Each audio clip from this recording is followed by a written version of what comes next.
Assalamualaikum warahmatullahi wabarakatuh. Halo semuanya, kembali lagi di video persiapan kompetisi Sains Nasional KSN 2022 bidang astronomi. Nah, pada video kali ini, saya akan membahas soal astronomi mengenai pengamatan bintang dan efek atmosfer. Kita langsung saja masuk ke pembahasannya.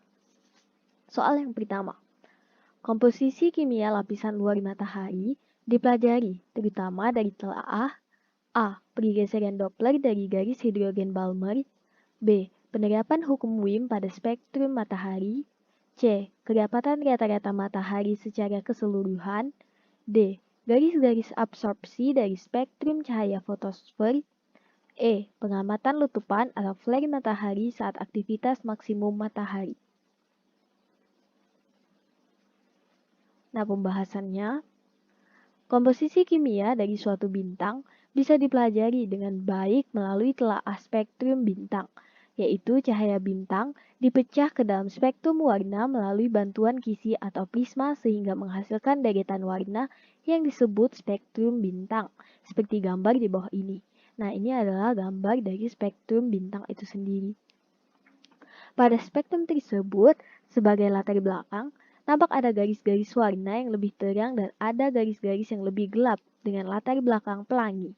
Menurut hukum Kirchhoff, yang pertama, hukum Kirchhoff pertama, warna pelangi di latar belakang dihasilkan oleh gas yang bertekanan tinggi dan panas, yaitu dari bintang itu sendiri, dari fotosfernya, disebut spektrum kontinu.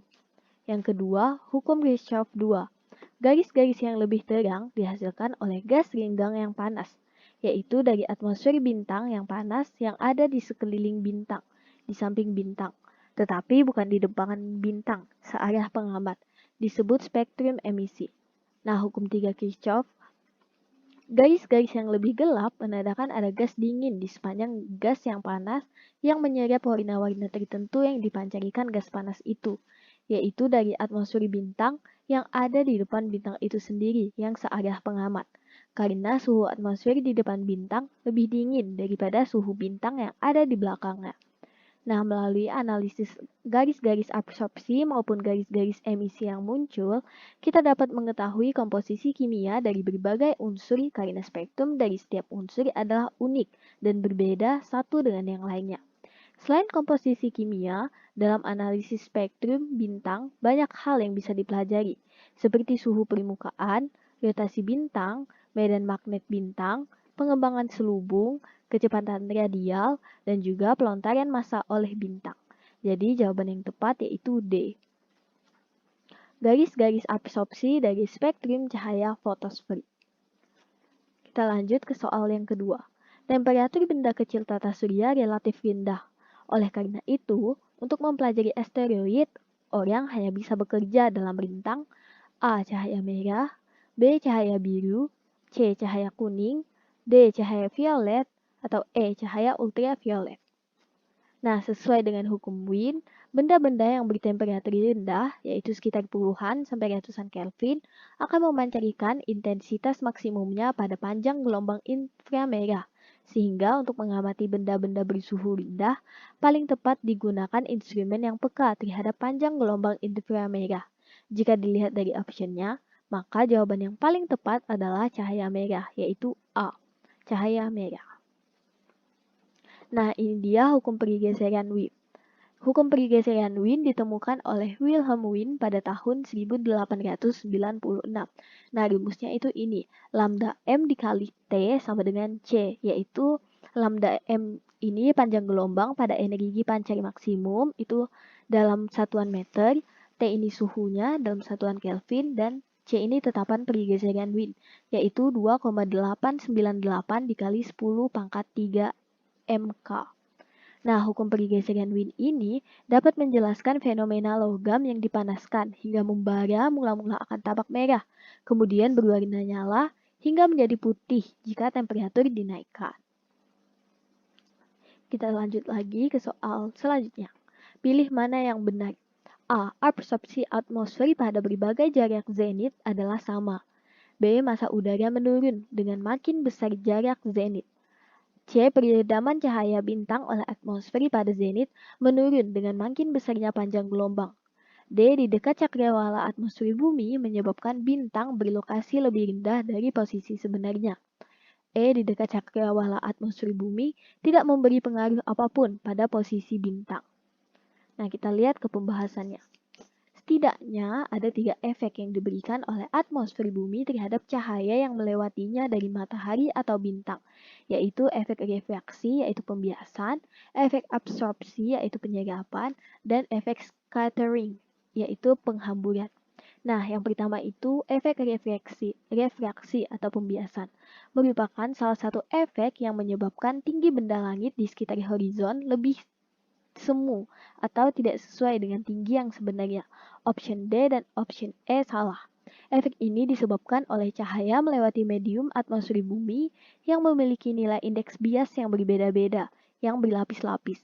Kecepatan cahaya di udara bergantung kepada temperatur dan tekanannya, sehingga indeks refraksi udara bervariasi untuk tiap lapisan atmosfer yang berbeda. Pada temperatur dan tekanan standar, refraksi pada cahaya yang lewat dari horizon, yaitu disebut refraksi horizontal, memiliki nilai sekitar 3-4. Jika benda sebenarnya sudah mencapai horizon, pengamat masih melihatnya setinggi 34 derajat dari horizon. Semakin tinggi dari horizon, H semakin besar atau Z semakin kecil, efek ini semakin kecil, jadi option A juga salah. Dan jika cahaya lewat dari zenit hanya sama dengan 900, artinya cahaya masuk secara tegak lurus, maka efek refraksi sama dengan 0. Pada matahari atau bulan, efek ini menyebabkan matahari atau bulan ketika berada dekat dengan horizon tampak lebih besar dari seharusnya. Catatan, jarak zenit adalah sudut yang diukur dari titik di atas kepala zenit tegak lurus menuju horizon, sehingga hubungan tinggi bintang H dan jarak zenit Z adalah Z sama dengan 900 min H. Lalu efek yang kedua yaitu efek absorpsi adalah penyerapan energi gelombang elektromagnetik oleh atmosfer bumi. Ini menyebabkan cahaya yang datang mengalami pengurangan energi atau kecerilangannya menurun.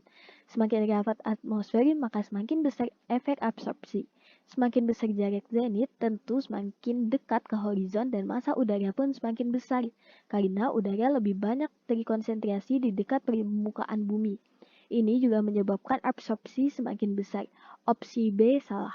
Panjang gelombang yang lebih pendek ke arah biru lebih rentan terhadap absorpsi daripada panjang gelombang yang lebih panjang ke arah merah. Jadi opsi C itu benar.